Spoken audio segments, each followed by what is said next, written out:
Hey folks, today I would like to talk with you about something somebody said in group the other night. Just in case you don't know, I facilitate a couple virtual groups every week on Thursday and Sunday evenings at 7 Eastern. If you'd like to participate, just send me a little email, djmckay429@gmail.com. What he said was that we have this virus going on in our world. Our conversations are full of it. The news is full of it. Everybody's talking about it. And at the same time, there's this other pandemic going on that nobody's talking about. And the pandemic that nobody's talking about, he said, is this thing that we call conditioned mind. As a society, as a species, we are infected with this thing that we call conditioned mind. And so I want to take a moment or two this afternoon and explain what I think he meant by that. Before I can go directly to it, though, I want to just clarify one thing. This is something that comes up all the time when I talk with people. When I talk about conditioned mind, I tend to talk about it as if it is a thing, almost like it's a person with a will, with an intention to cause us to suffer, with feelings even, like fear, stuff like that. And people object to that, rightly so, because that isn't what it is. So I want to just clarify that for a moment. What conditioned mind is, from my point of view, it's a system, it's a survival system that has as its function to cause us to be a self, so I put that in quotes, a self that is outside of life, that is afraid of various things, that does not have its needs met, that has to employ certain strategies to get those needs met, and is suffering in all kinds of ways. You know, there's living in a fictional reality where there's something wrong with it and that kind of thing. That's what conditioned mind is. It's a mental construct that is made out of thoughts that is designed to sort of keep us safe from trauma, basically. It is something that is put in place when we're little kids. By the time a person becomes an adult, that person no longer needs that system, but we don't know how, we're not taught how to see past it and let it go so that we can then live in who we really are and function naturally and spontaneously and with real intelligence to the circumstances that are arising in our lives, instead of reacting really, sort of automatically according to these pre-programmed sort of patterns in the way that we are within conditioned mind. So the tricky part is our language.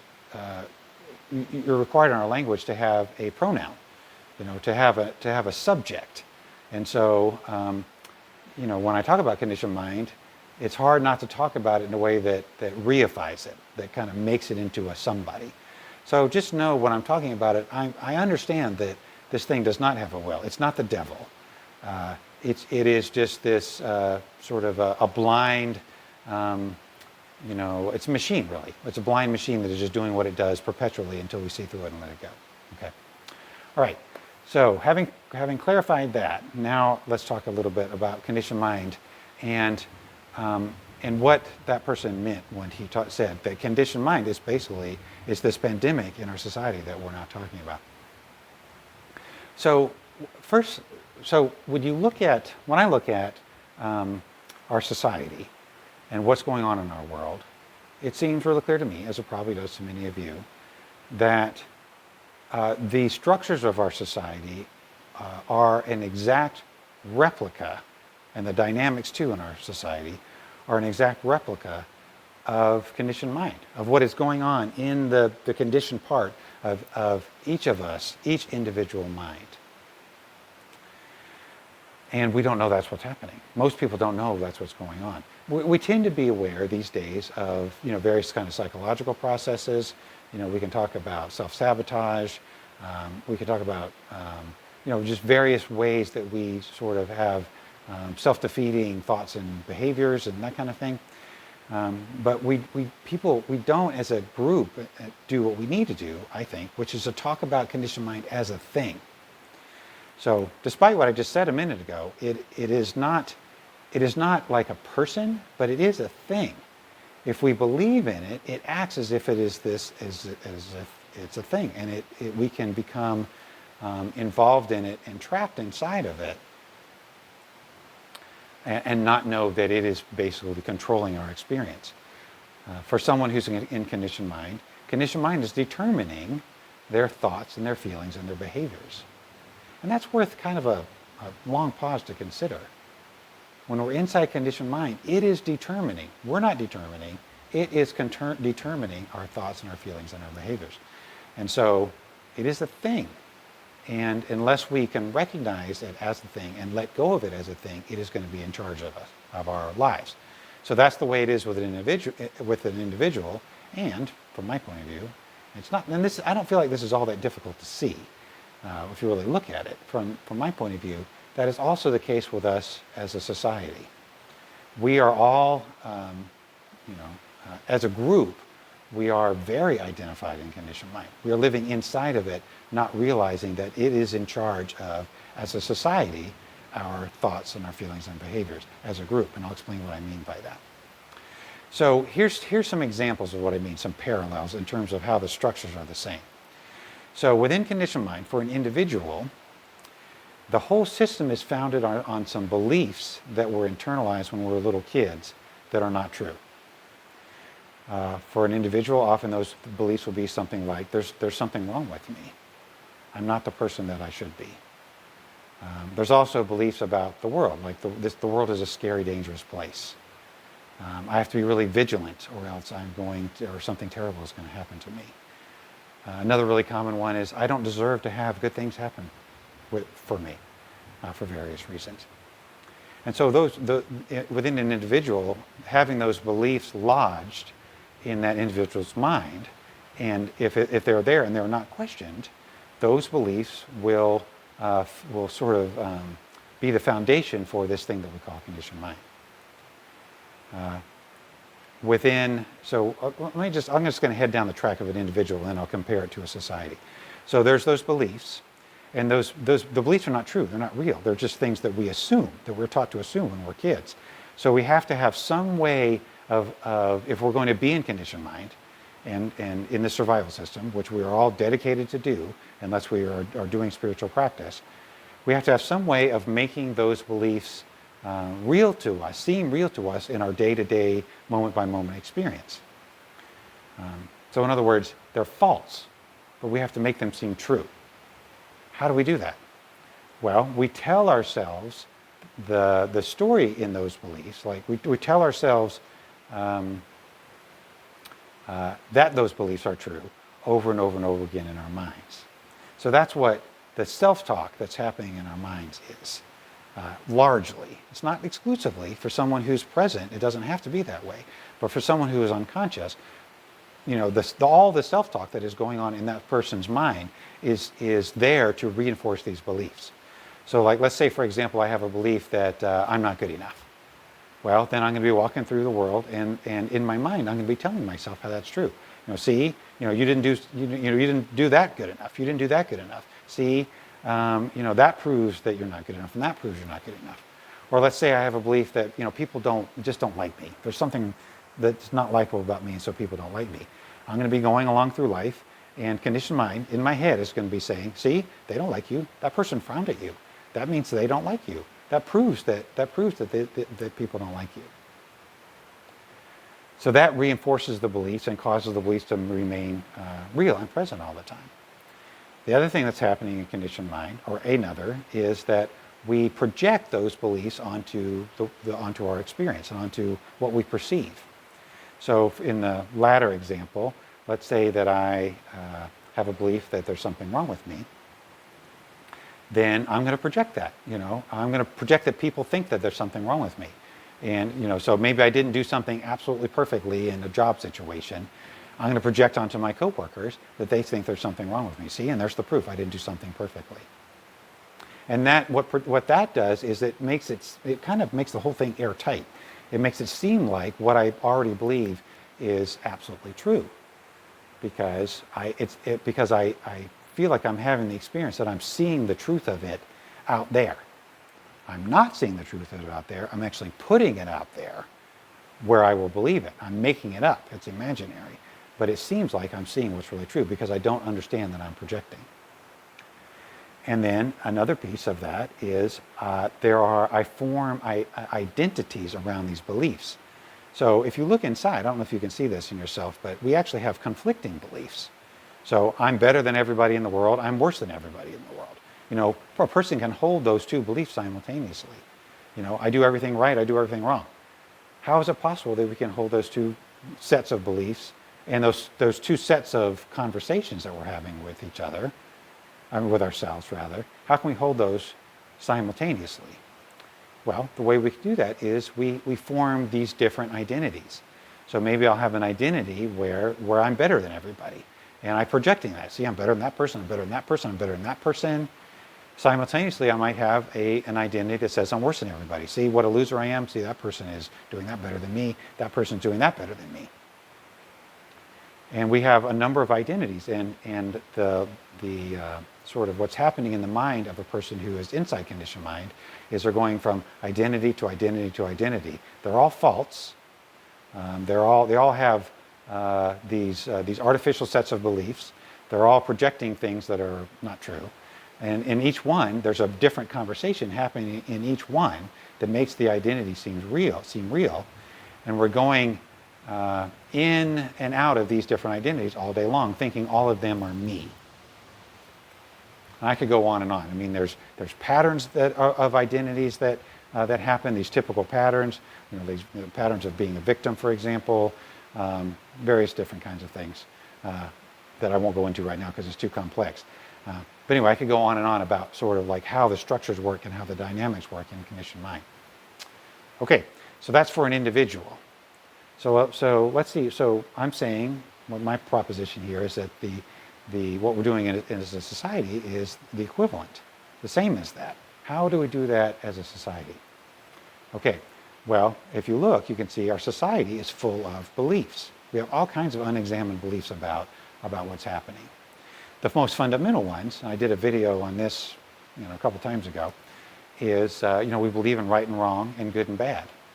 As a society, we believe in that. And then there's more kind of surface level beliefs, like that we're taught as children, like people of color are inferior, let's say. That's what racial prejudice is based on. Or what would be another example? We need to keep everything to ourselves. All of our resources to ourselves to be safe. There's like a belief in scarcity. If we're not hoarding our resources, then something terrible is going to happen. That's another belief that's common. So there's those beliefs we have shared beliefs in our culture, and we're taught to believe in these as individuals. We're taught to believe in these things as children. We assume they're true, and then we get together and we agree on these things, on these beliefs, even though they're inherently false. Everything I just said to me is inherently false.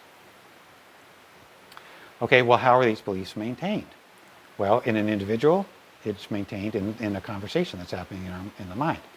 That's what's happening in society too. We are talking with each other about how these things are true, and that's really obvious in our culture right now. So, for example, folks who are on the right politically, we're having all kinds of conversations about what seems true to a conservative person, and everybody's having these conversations. They're reinforcing their beliefs with each other. Same thing on the left. Everybody on the left has not everybody, either on the right or the left. People who are in conditioned mind, let's say, on the right, people who are in conditioned mind on the left, have a bunch of assumptions that they haven't looked into, and they are reinforcing those. They're having conversations with each other about how this is true and that's true and that's true. That's more left-leaning sort of beliefs. Okay, so same thing is happening there. Let me go to the identity next. And so then we form these clusters, these group identities. So conservative is a group identity. And within that conservative identity, there is a certain set of beliefs that everybody agrees on, more or less. And there's subgroups also within that, within like a conservative point of view, where there's different sort of sub-identities. But just to make it simple, let's say, within that identity, more or less people agree on this certain set of beliefs. There's a shared conversation that's happening, and they identify as a group. I'm a conservative. Same thing on the liberal side. I'm just using this as an example.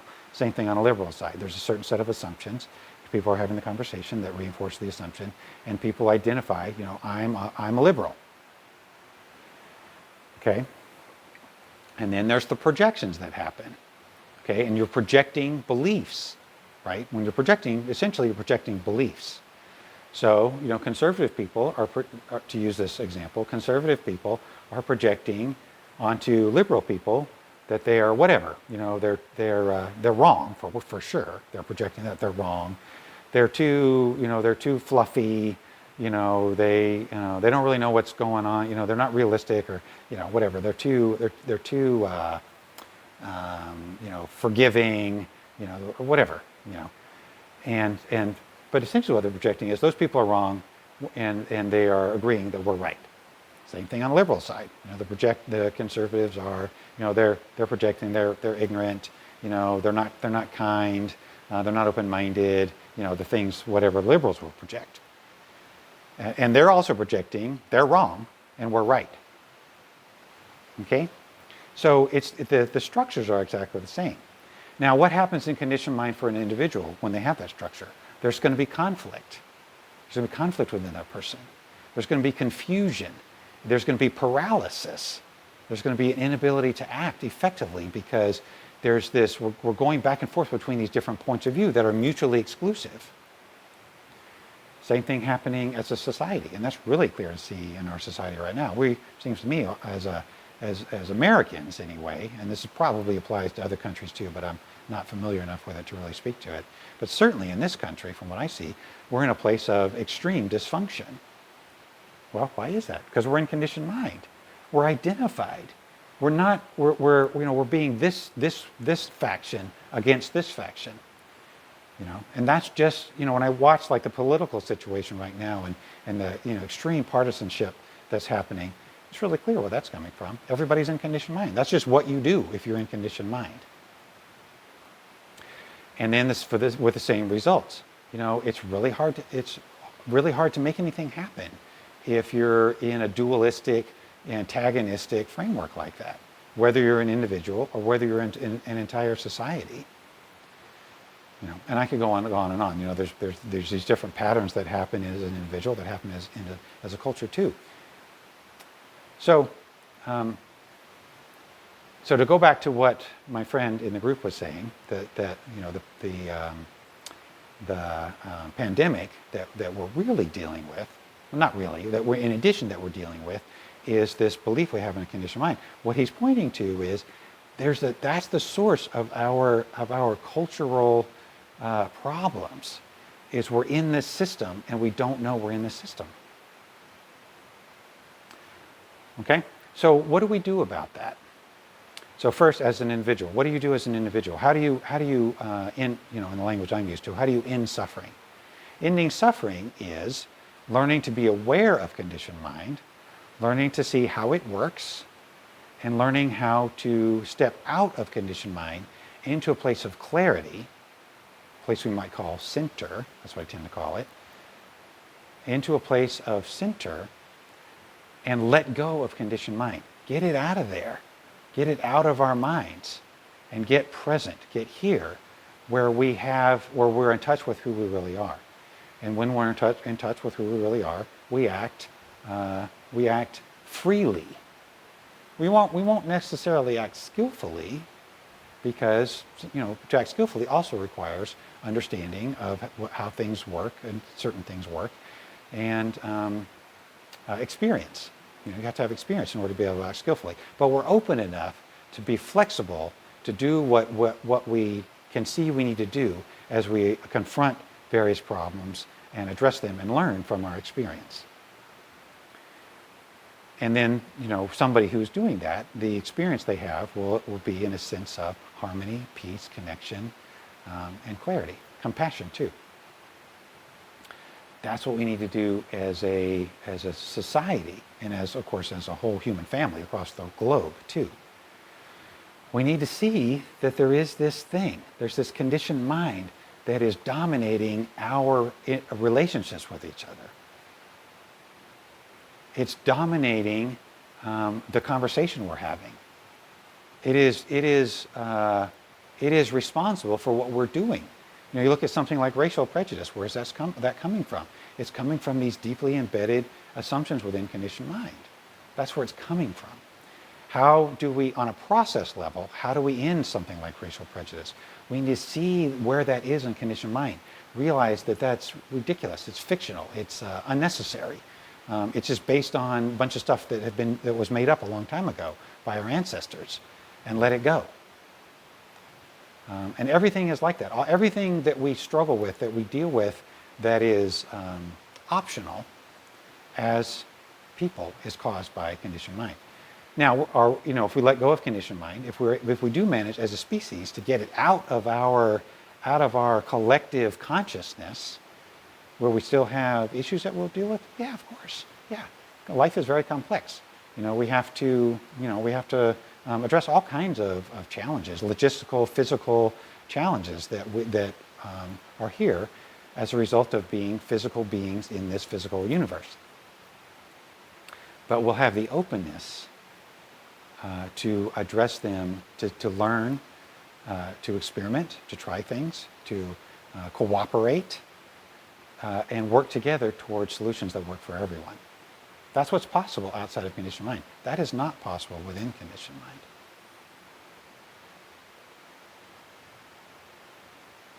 So to say it another way, we need to come to center as a species.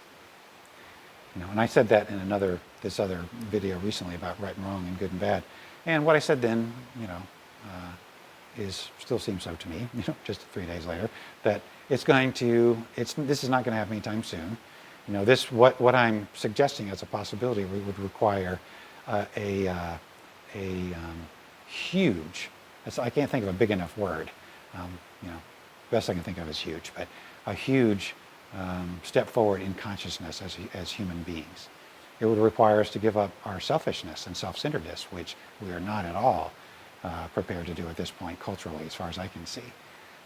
It would require us all of us, to do deep spiritual work. And, we're clearly not ready for that. And I think it's possible. I really do. I'm a total optimist in this regard. If we don't kill ourselves first, which could happen for sure, but if we don't kill ourselves first, I think we'll get there eventually. So, where does that leave us? Well, as individuals, that leaves us with the necessity that we each do that work, because that's what needs to be done. The way it will happen collectively, if it is so that the outside is a mirror of the inside, the way to change the outside is to change the inside. We need as individuals to change our relationship with conditioned mind, to do the work, and it's hard, difficult, scary sometimes, painful sometimes work that requires enormous amounts of effort over a long period of time to accomplish. Okay, that's just a fact. At least that has been my experience anyway. We each have to do that work as individuals so that we change our own relationship with conditioned mind, and that we can teach others to do that, and we can model that possibility for others. That is all I can see that we can do in order to work towards changing our collective relationship with conditioned mind and move to a much greater state of consciousness where we can learn to interact with ourselves and with the world we live in from center. Thanks for listening. Take care of yourselves out there, okay? And have a beautiful day.